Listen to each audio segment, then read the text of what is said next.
Korean national allegedly involved dito sa carnapping nitong kotse nitong kanyang kapwa Koreano. Paano nagsimula ito? Yes, Sir Jim. Bali, kahapon, sir, may dumating po na complainant dito sa ating opisina Opo. na dala-dala niya yung alleged na tao na nag-carnap or nagnakaw ng kanyang sasakyan. Oho. Ngayon, pag dating dito, agad nating nag-conduct ng investigation.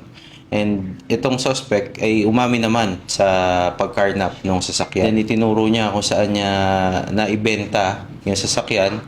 Then ang operatives ng CIDG Angeles ay nag-conduct ng follow-up operation kung saan na-locate at na-recover natin yung nasabing sasakyan. Kaano-ano po nitong si victim ang alleged na tumangay sa sasakyan nitong kanyang kapwa Koreano?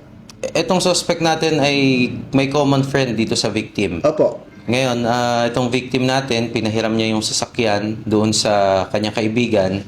And then yung kaibigan niya, not knowingly, kasama yung suspect, Opo.